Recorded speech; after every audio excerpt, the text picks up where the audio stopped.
Hey y'all, I'm Kimberlyn, and this is the Frolicking Truth, a soft space for Black women who are tired, brilliant, and ready to heal. Here, joy meets justice. We calm our Black ass nervous systems, we unmask, and we leave behind whatever that is trying to kill us. You're seen here, you're safe here, and you don't have to do this alone.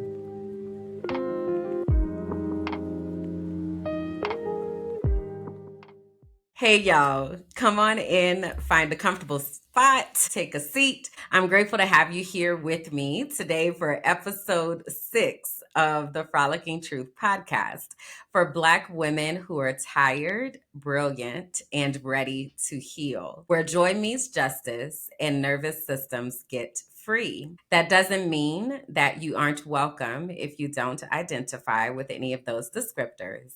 It just means that when you come ready to listen, ready to learn, and ready to support. So, my name is Kimberlyn, and I am the founder and visionary behind Minding My Black Ass Business. I know that some of you all are joining me in this phase of my life, but I invite you to go back into the archives and kind of get a part of this journey and understand how I have come to this place, because this has been a lot of work to get here. But I think it is important to understand, right? Because you drop into somebody's life at a particular point, but they have lived life up to that point. And I think all of those experiences are relevant and important. So I invite you to go back to some of the playlists that I have, particularly the ones where I first started the page and where I was talking about why I left the US, the journey that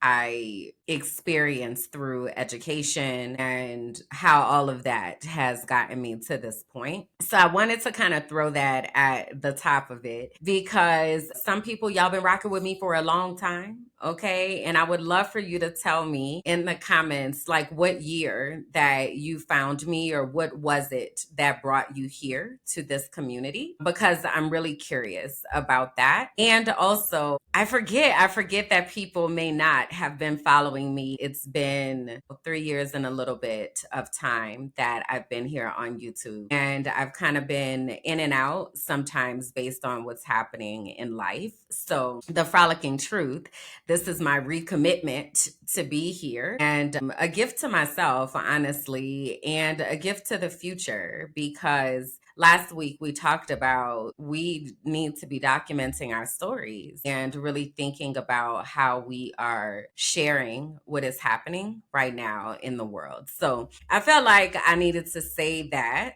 Okay. But yeah, so I live in Medellin, Colombia, and that comes with a lot of privilege because there is peace outside my door. If you follow me on Instagram, you may have seen the pictures or the videos that I have put up about the view outside my window. It is a very, very peaceful place.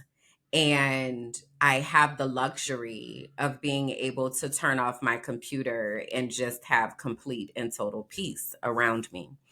And I realize that everyone does not have that opportunity to be able to do that. So I use all of that privilege in trying to help people understand their brains and what they need for themselves to feel stable and settled and grounded. I take back settled and I want to put grounded, to help them feel stabilized and grounded, because that is important to the work that we need to do. The world is set up right now for us not to have that. The world is on fire. What are you doing about it? So that is the title for today. All right. So the first thing that I do is we always have an auntie check in, and that comes from me really understanding that I am an auntie. Like I am. And I am very much okay with that, because I am a cool and cute auntie. Okay. Y'all see this froing. Okay. Y'all see these curls popping. Okay. Sis is cute.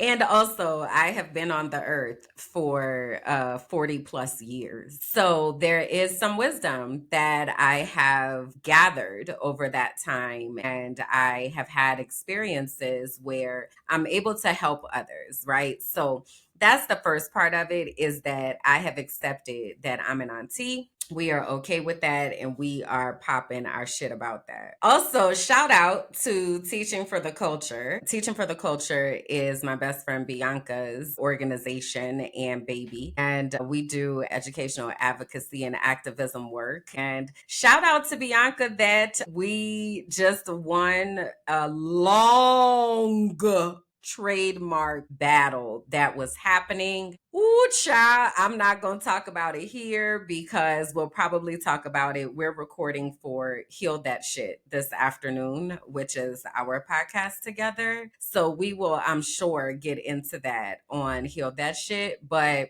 I felt led to put my shirt on today. So this is my Teaching for the Culture shirt. And we teach and transform, empower, educate, coach, and heal. So yeah, so anyway. So this is what I want to talk about for my auntie check-in. Okay, my brain people. I want to talk about where my brain people are, what my brain people are doing, because it's a lot that's happening. So my brain people right now are awake. They are in the office. They are in a very like playful and jovial mood. So very much laughing and leaning into joy, if you will. And that's really interesting to me, actually, because there is still this understanding of the fact that the world is on fire. But my brain people right now are very much accepting that reality and also thinking about the things that I need to do to be able to sustain myself and to help myself to remain involved in the fight and connected to my humanity, if you will. So that's kind of where they are, and very much focused because there is a mission at hand, but also giving myself permission to laugh, because we cannot stay in states of constant terror because that is paralyzing, and we can't escape the terrible things that are happening right now in the world. So we have to be really intentional about stabilizing ourselves and still being able to give ourselves permission to have joy, because it's a lot and it's heavy. So that's where my brain people are right now. And what I was going to say earlier, you know what? Hold on. It's really bothering me that it feels dark. So hold on. I need to open the curtains because I can't do this. Like, though the sun is very much shining bright on my melanin, it's not giving the warmth, and I need the warmth. Un momento, porfa. A few moments later. So I often am checking on people that are in my life, especially when they get quiet. So I am a person who I can hear the quiet. I can hear you when you are quiet. And a lot of that is because I want people to also hear me when I am quiet and be intentional about checking in. So I have worked to, when I think about someone, to actually like reach out, and for it not to be pressure for them to have to respond in any particular time or any type of way, but just to let them know that I'm thinking about them. So anyway, I had done that with a few people, and one of them was one of my life coaches, and he reached back out and was trying to, I could tell he was trying to find the words to explain what was happening. And then he was like, so my brain people, this is what's happening. And it's such a powerful communication tool to be able to explain to someone how you are feeling and what is happening inside your brain, because a lot of us Like something, this is how I know that I'm autistic.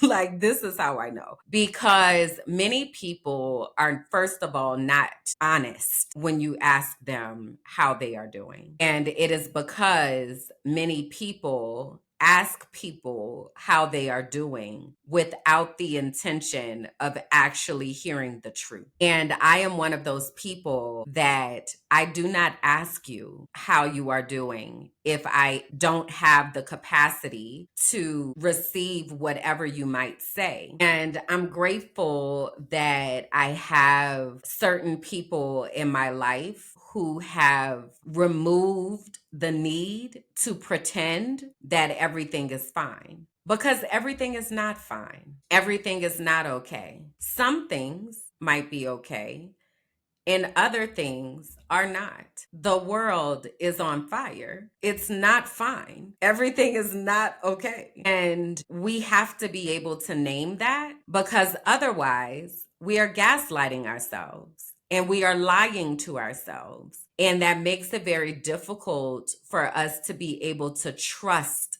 ourselves.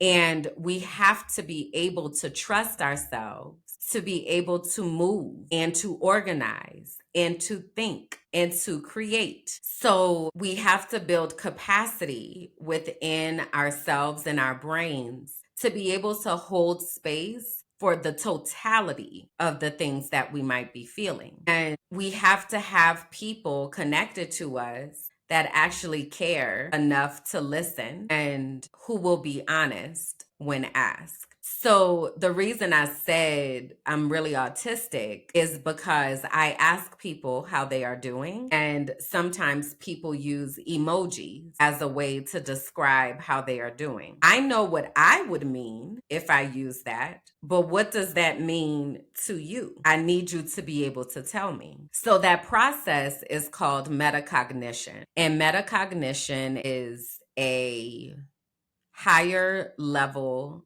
thinking ability, and it lives in the upper part of our brain. So last week we did brain research and we talked about the different parts of the brain. So this is a part of our upstairs brain, this metacognition. And metacognition means that you are thinking about your thinking. So having a conversation about your brain people, or having a conversation about the natural curiosities that you have when you are listening to someone or when you are experiencing the world, the questions that you're asking yourself, the tours through your brain space of being able to say something is different, or it looks like this, or it looks like that. All of that is metacognition, and that is a higher level thinking skill. We are not able to access metacognition when we are in survival mode. But one of the ways that I have found that it's easier to be able to communicate is to use this concept of brain people. So I was really moved when I was listening to the message from my life coach, because he was able to use that concept in ways that he otherwise might not have been able to explain how he had been feeling and what was going on. So it's something that I want to be more intentional about. So I have an affirmation video that I'm actually going to move to the top of my page right now, because right now it's kind of at the bottom, but it is the most successful video that I have ever had. I think it's at 21,000 views right now. And there are many people who have commented and said that they listen to it every morning. And I have started listening to it as well. I made it 3 years ago when I was living in Mexico City. So that was in 2022. And I made it, and then like a lot of things that I did in my life, I move on to the next things. Like, all right, did that. But recently, God has told me to listen to those affirmations again, because it is my past self, literally my past self, talking to my future self. So there's a lot of wisdom that lived there that I didn't even know what was ahead of us. So anyway, when I came here today to record, I started out with playing that video because it's important to me that I am practicing what I'm preaching and that there is alignment in what I say and what I do. Because in this world that we're in right now, we don't have time for disingenuous people, disingenuous anything. Say the truth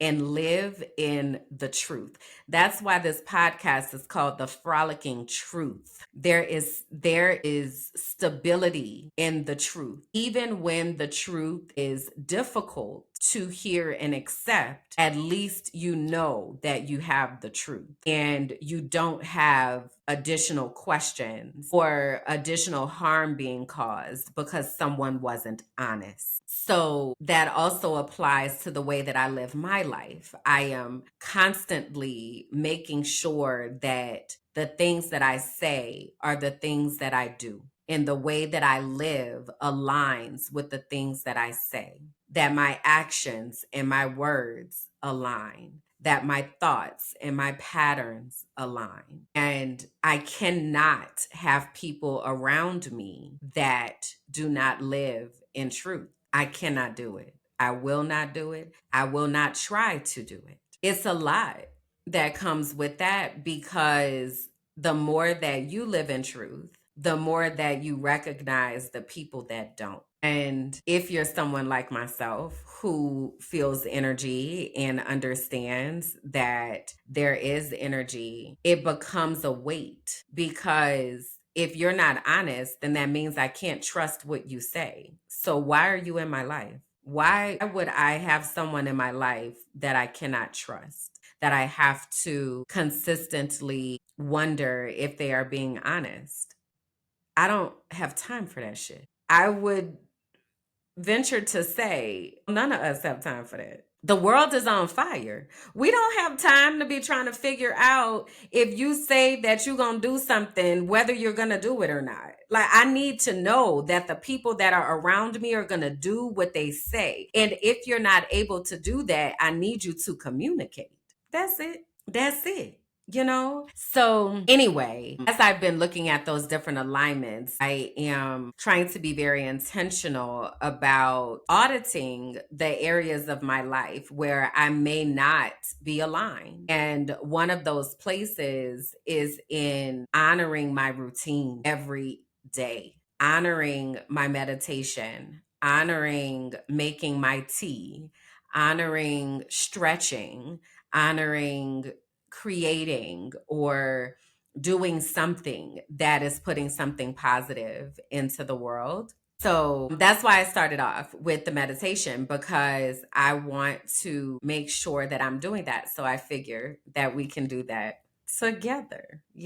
So if that's something that you are looking for, just a level of accountability, an opportunity to be able to have a moment to stabilize your nervous system, I invite you to join me in the Patreon, because my accountability checks are going to live there, so that we are all doing what we need to do to be able to honor our brain people and have a calm nervous system. Because when we don't have a calm nervous system, you cannot biologically plan, create, strategize, learn, or think. So if you find yourself lately being in a place of, why is my brain not operating the way that it used to? Or why am I struggling to do X, Y, and Z? One, you're probably on the brink of burnout. So we absolutely need to come up with some type of intentional safety plan for what that looks like. And number two, because your nervous system is in shambles. So you have to, in order to be able to get through whatever situation that you might be in, you have to prioritize your nervous system. You have to. It is not optional. It is not something that you can say, oh, I'm going to do it, at whatever point in time, especially if you're at a place right now where you are already seeing you don't have the capacity that you used to have. We have to honor and care for our brain and our nervous system. So I'm practicing what I'm preaching. Okay, so y'all know I live on the mountain, right? And I want to see, let me see if I could show y'all what I see. So you see the bench and you see the tree, but then like beyond that are the mountains. And I bring that up because it's very peaceful for me. It's very peaceful for me. Okay. But yesterday I had to take the trash out and it's down the mountain. So I had asked the owner, I was like, hey, where's the trash? So he's like, I'm going to show you, right? Now, I had asked before and I had tried to go find it and I had no idea what they were talking about. So this is how it was described to me versus what actually happened. Okay.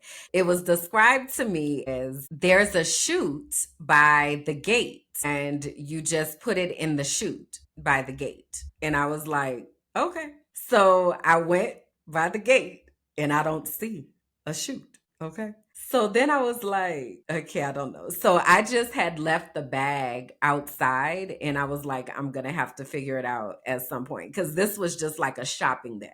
This was my trial, right? Because I'm autistic. So I need to know I need to know information. I need to understand information.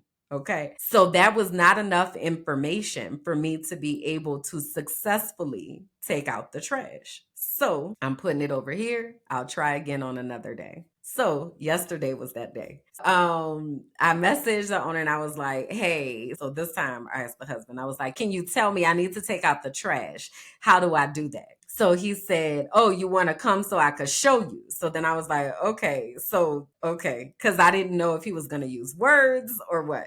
So I get up there to the front and he's like, you see down there? You see the building and then you see the tree and that little thing. I was like, down there? He's like, yeah, down there. Next to the building, there's a little tree and then the down there. So I was like, oh, okay. Now, mind you, it had been raining and I thought that this chute was at their gate. So I have on slides.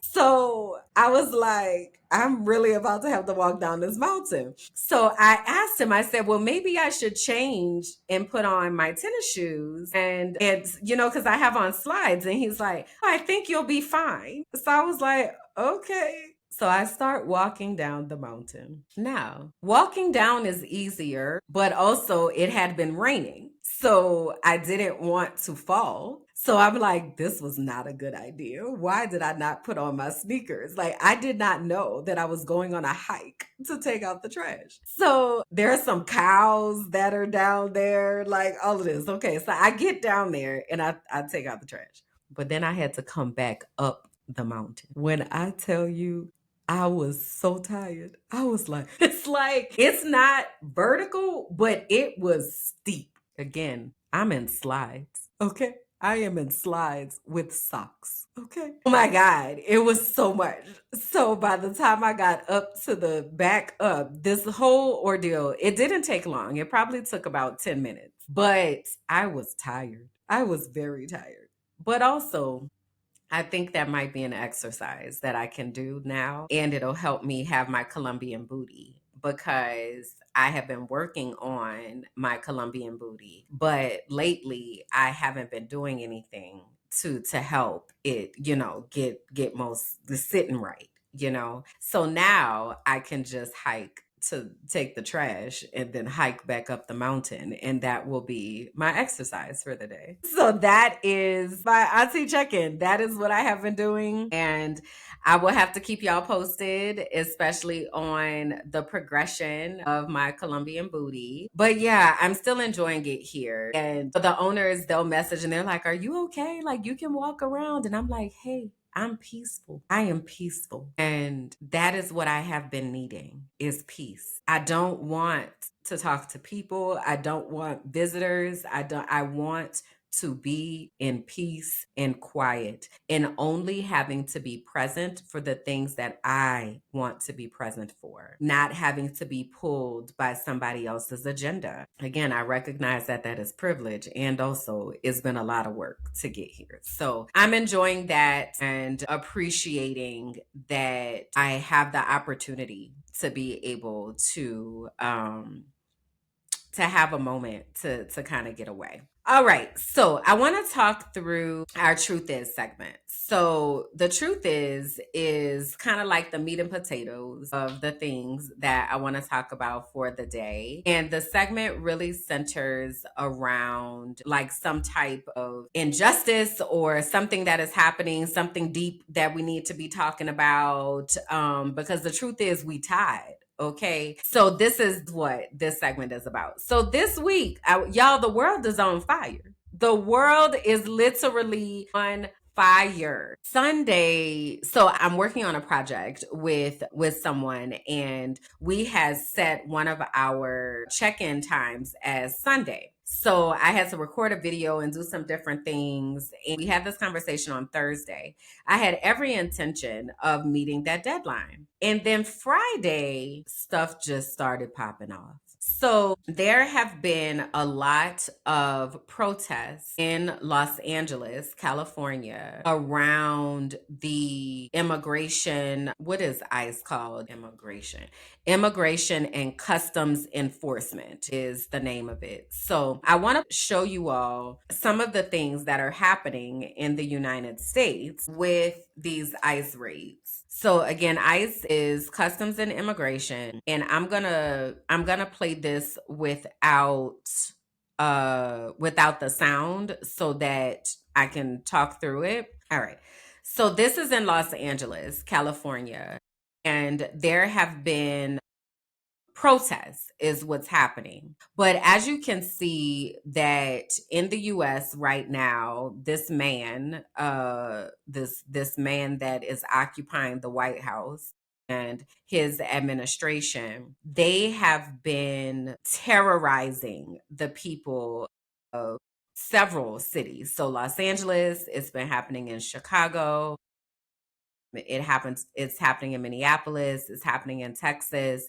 So as people are going to their children's graduations, people are going to church, people are going to court dates that they actually have because they have applied for immigration protection. That video that they were just showing a moment ago, they ran over that man. They're running over people with cars because ICE agents are masked and kidnapping people is what's happening. And there are also instigators who are inciting violence. So we saw these things happening during the 2020 elections. We saw people being planted into the protests to cause violence so that there would be a reason to be able to meet otherwise nonviolent protesters with violent force. And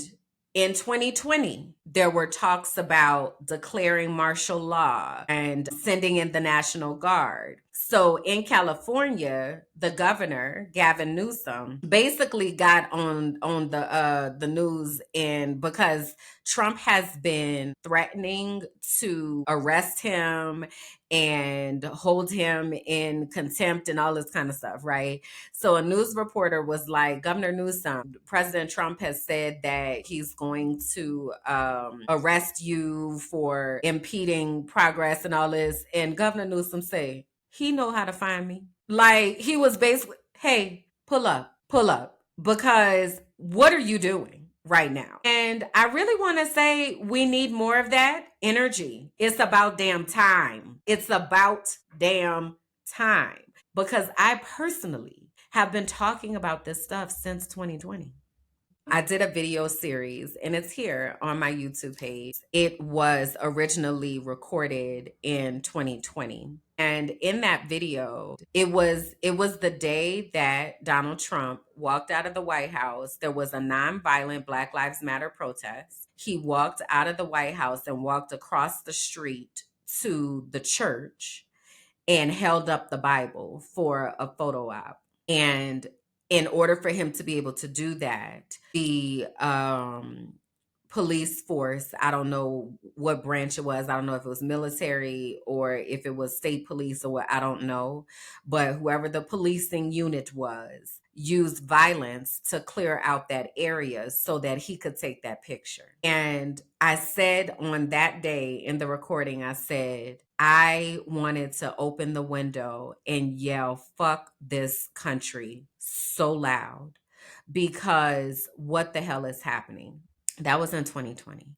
And now it's 2025. And we are seeing that and more. I need us to accept that. I need us to process that. I need us to understand and recognize what is happening in front of our faces. Because what people are saying is in LA that parts of the city are in chaos, like I was showing you, because of the protests and because of the militarized police force. But the rest of the city is going on with business as usual. And a part of the reason is because this is targeting immigrants. And in the US, immigrants are demonized consistently. Immigrants are blamed for everything that is wrong with the country. Immigrants are blamed for the election and they can't even vote. Immigrants don't vote. I don't know if y'all knew that. Like, I'm an immigrant here in Colombia.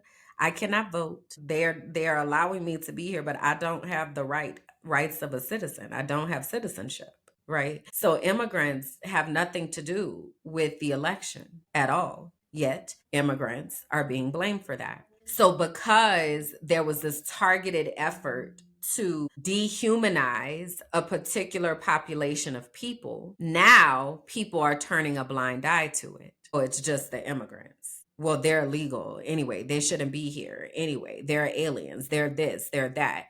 And it's incredibly, incredibly, incredibly dangerous, because when we allow ourselves to be desensitized to the suffering of someone else, you don't see that it's coming for you. And I need us to understand that immigrants in the US are not just Latin people. All immigrants are not Mexican. All immigrants are not from a Hispanic originating country. There are lots of Black immigrants as well, from various parts of Africa, from Haiti, from elsewhere in the world of the diaspora, from the Caribbean. Like, there are people who actually do look like us. If you want to divorce yourself from an immigrant struggle because they don't look like you, there are people who look like us that are immigrants. I talked about, I have an intern that I work with, and she's from the islands. And we've had conversations about her being afraid to call the police because the police will hear her accent and then she might be rounded up. Even she's in the country legally. But that hasn't stopped anything from happening. So that's the first thing I need us to check our bias. I need us to check our bias. And this is the thing. Let me sip some tea. Hold on. Hold on. Just un momento, porfa.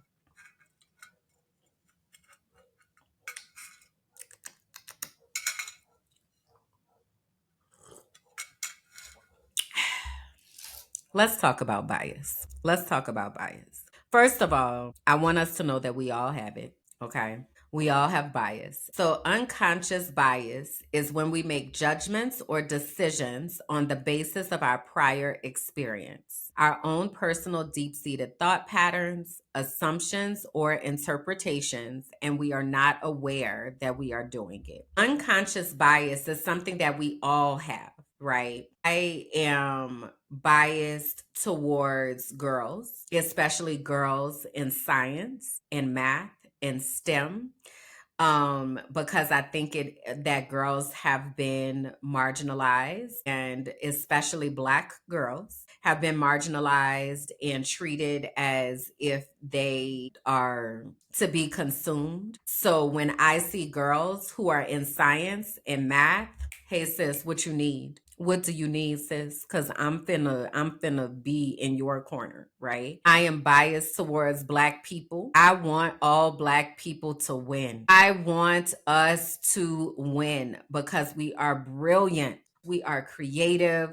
The world has taken our intellectual property and used it for their consumption. I want us to win. I am biased towards Black people. My page is called Minding My Black Ass Business. My work that I do for life coaching, intuitive melanated life coaches. Okay. I am biased towards my people. And also because of my lived experience, I am biased against white people. And let me talk about me and white people for a second. And not like my history, but how I categorize them. So I believe that there are two types of white people. There are white people and there are people who happen to be white. White people do not know that they are white. They don't want to accept that they are white. They are like, if you call them white, they clutch their pearls. They weaponize their tears. They support the systems that keep other groups of people marginalized because they appreciate the privilege that they have in their whiteness, and they also don't name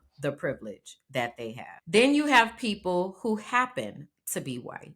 And these people recognize that they live in a white body. And because they live in a white body, that they have more power, that they have more protection, that they have more privilege because they live in a white body. And because they recognize that, they choose to use that privilege to help others. So you all may or may not know that there is an active genocide that is happening in Palestine right now. There's another in the Congo, in Sudan, and probably other places around the world that we just haven't heard about yet. And particularly the situation happening in Gaza and in Palestine, the things that are happening to the Palestinian people. They being Israel, has denied food and humanitarian aid to the Palestinian people that live there. What we came to understand, many of us, because in the US, they do not teach us about global history. That is world history.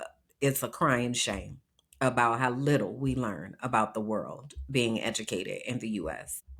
Anyway, October 7th, 2023, Hamas bombed Israel.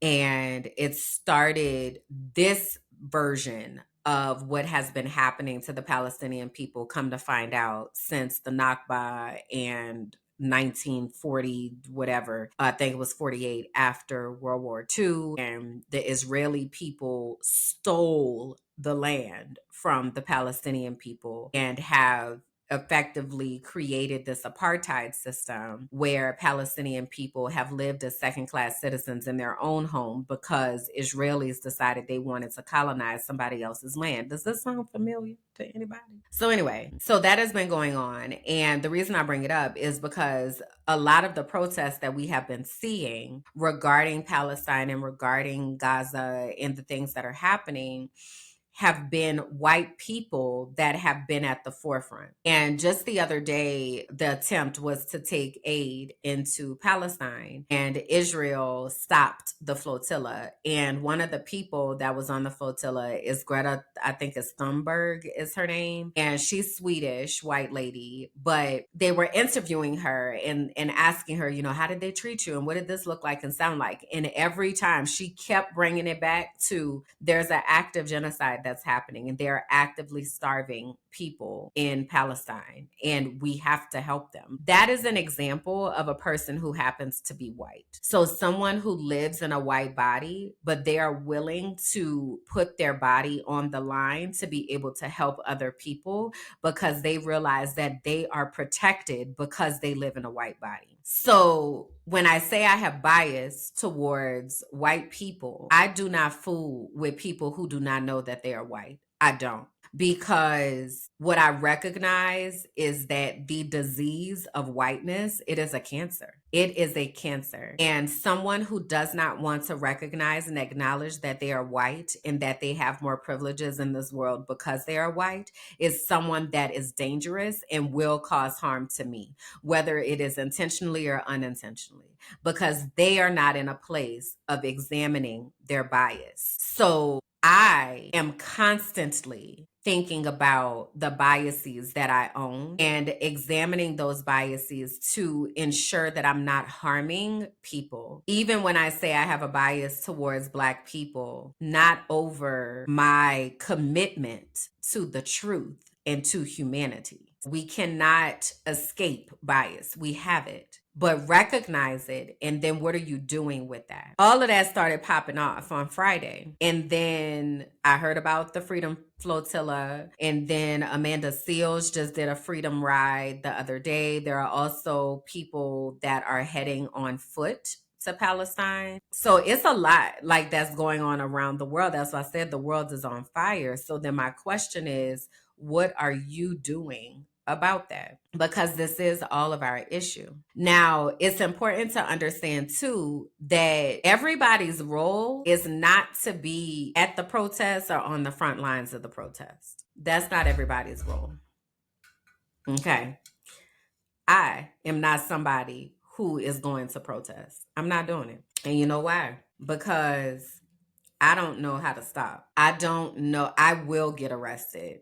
I will be in custody, and I will most likely be harmed. So I don't need to put myself into that situation. That is not the best use of my gifts and talents. And sometimes what happens during these times is people are wanting everybody to be out at the protest. Now, granted, yes, there is power in numbers and there's power in a collective voice. However, everybody should not be there. Everybody is not skilled and trained to be there. Like the art of protesting, it is serious business. Like there's certain clothes that you need to wear. Like for instance, I just saw a post the other day and they were like, do not wear contacts if you're going to a protest. Make sure that you have some type of covering for your nose and mouth in case they use pepper spray. You need to be in clothes that are easily able to be removed if necessary. You need to dress in layers. Like there's actual things that you need to do when you're protesting that you need to know. And if you don't know those things, it becomes dangerous and you become dangerous to other people because now you're not equipped and you're not ready and you're not trained. So now you're a liability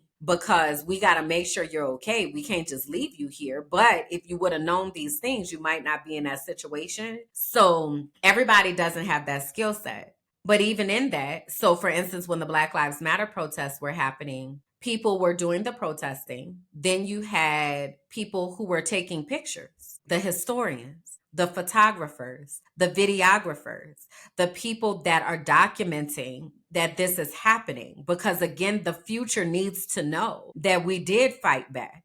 There were people who were nurses and medical personnel who were tending to the people that were getting hurt, that were helping people if they did get pepper spray in their eyes. I think you're supposed to pour milk onto your face if there's pepper spray. So there were aides and stations to be able to help people. There were people who were in charge of making sure that people ate, right? So our chefs and people who know how to cook, our caterers, those people were showing up because there has to be some type of nourishment if you are out here fighting on the front lines. There are people who amplified the message, like myself, who can get on, who have a following, who have a platform and are like, this is what's happening. This is what you need to do. There are independent journalists who are documenting what's happening and spreading the news. All of these things are necessary when we are fighting against a burning world. So our job is to figure out what our role is. Now, my role has shifted some in that my role has now become about the healing part of it. Because the other thing in activism work is so exhausting. It's exhausting And it's also lonely because for people who choose to be unaware, activism feels like you are talking to a brick wall. Like it feels like you are screaming out into a vacuum and nobody is listening unless you are around the people that see what you see and understand what you understand. So in that time where you're out there and you're fighting, like it's exhausting. And there also has to be a place to come where your spirit can rest and recharge so that you are able to go back out and fight. So I now understand that my role is in helping people in the recuperating and the rest and recharge after the fighting. It's why I talk about having a calm nervous system. It's why I talk about being able to stabilize yourself. Because if you are constantly in the fighting, you cannot ever do anything else but fight. And if you continue fighting and don't have anybody else to tag in, then you become a casualty of the circumstances. So since 2020, and I keep saying this because, yes, I told y'all, I told you so. I told you this was happening. I told you it was going to happen. Like, since 2020, I have been urging people to understand their role, to understand their spiritual gifts, to understand how they are supposed to show up in whatever lane that you need to show up in. If you are someone who wants to take on the nourishing needs of people, you're a chef, you're a cook, you're a baker, you're someone who your gift is through food. How are you using that food to help others? How are you using that food to be medicine? If you're someone who is a medical professional, how are you empowering people so that they can advocate for themselves? And even thinking about alternative medicine and ways to use herbs to be able to heal so that we don't have to depend on the systems that we recognize are killing us. I have another friend, she helps people build gardens. So she comes to their home, she helps them set up their gardens so that they now have a sustainable food source that is not dependent on the government. All of these things are necessary, and all of this is a part of the fight. So, your soul work for this week is for you to tell me what your role is in this fight. What is your role in the healing and liberation of this world? And I think even asking yourself the question, where have I been hiding? So, what skill, what sacred knowledge do you have that could help set somebody else free? I want you to share that in the comments because we have to build community, y'all. We have to. It is absolutely necessary. And we're not going to be able to survive this if we do not have community. And it's crazy because, like, when I lived in the US, I would go to work and I would go home and I didn't talk to my neighbors. I didn't really talk to anyone. Granted, I was very active in my students' community, but the way that our life is, it teaches us to be separate and apart and alone. And there are people who actually want to have community, but then the question becomes,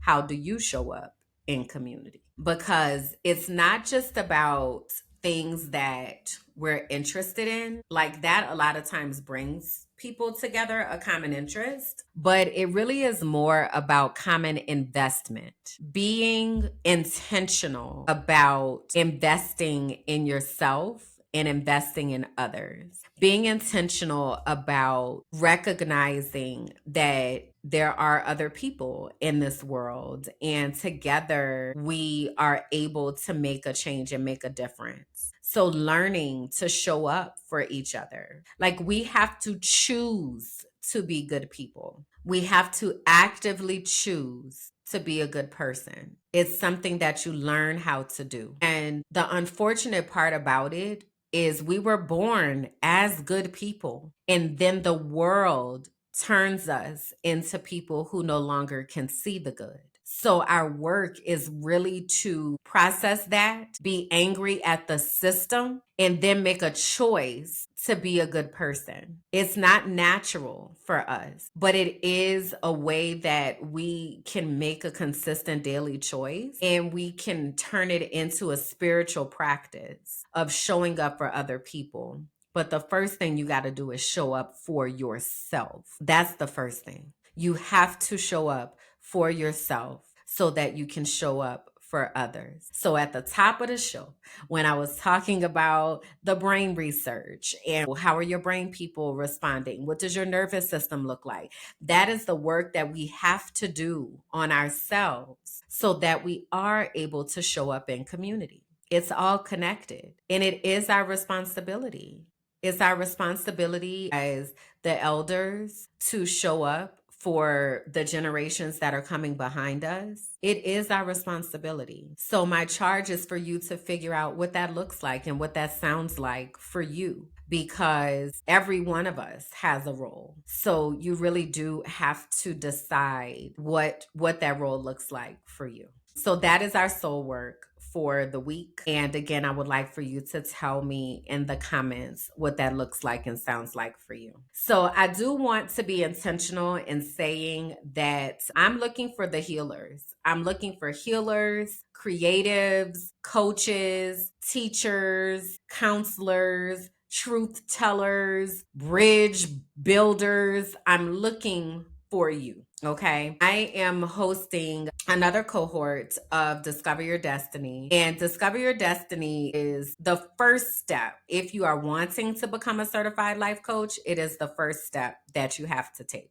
But it is not just for people who want to become certified life coaches. Discover Your Destiny is for people who realize that they need to have a deep personal relationship with God. They need to understand who God is, who God has created them to be. Discover Your Destiny is for people that are looking to reconnect to their bodies and understand how their brain and their heart and their spirit work together to be able to operate in purpose. So I am preparing for the new cohort. It's a 10-week program, and it's learning. Nah, y'all know I'm a teacher. Okay. So it really is. I feel like it is almost like a college credit course in the ways that you are able to transform during this process. So if you or someone you know has been really wanting to live a more deeper and connected life and really wanting to understand your role in all of this, please do go to KimberlynJackson.com. I need you to sign up for my email list. On the website, you're able to see information about Discover Your Destiny. You can look at the table of contents. If you go to dyd25.com, you will be able to also see videos and testimonials and see the different life coaches that have already been certified. Here on YouTube, if you go to the playlist Discover Your Destiny, you can hear from the people that have been a part of it. You can hear me talk about how I created it and what that process and journey has looked like. So I am opening that invitation, okay? And I am about to start opening up enrollment for people. Payment plans are absolutely available, and there will be a kickoff special to register people for when I'm ready to open registration. So there will be a limited time of a discounted price. So I'm telling you now. Okay, so you could get yourself in order about what that would look like. Again, it's a 10-week program, but it is transformational and it is necessary right now because many of us do not know what that looks like. We don't know what it looks like for us to show up and really be in our purpose, and this is also a way to have additional community for people who are looking to be a part of communities. Again, KimberlynJackson.com, dyd25.com. We'll get you the information about Discover Your Destiny and all of those things. All right. I already mentioned joining the inner circle. So again, if you're like, I like this vibe, I feel like I want to support this, I want to support this work, I want to support you, it is $5 a month to join the Patreon. And the Patreon is Minding My Black Ass Business. I would love to have you there and again, be a part of that inner circle, get the information before anybody else does so that we are able to show up for ourselves and each other. So I also want to invite you to join me there. Minding My Black Ass Business on all platforms. So that's Instagram, TikTok, YouTube, Facebook, and at Kimberland J on Instagram is another place that you are able to find me. If you are looking to leave the US, and you are trying to figure out what that looks like, you need a personalized plan, please go to findingpeaceabroad.com, and there you can schedule time on my calendar where I can work with you to develop that personalized plan. Okay. And lastly, if you are a Black woman who is neurodivergent or struggling with burnout or processing what it means to be a Black woman in this world, I invite you to join me in my healing circles. They happen every other Saturday. It is free. If you go to tinyurl.com/Black Women Healing Circle, you will be able to register to join the healing circle. And it's a place for us to hold space for each other and also walk away with strategies to be able to calm our nervous systems. It's always going to come back to that. Okay. So again, tinyurl.com/Black Women Healing Circle. So having said that, let me go ahead and close with our quote of the week that kind of wraps everything up. And this week's quote is by Angela Davis. I am no longer accepting the things I cannot change. I am changing the things I cannot accept. So, give me your comments and let me know your thoughts. Let me know what your role is going to be in this fight. And I look forward to having and building this community so that we are all able to support each other. Bye, y'all.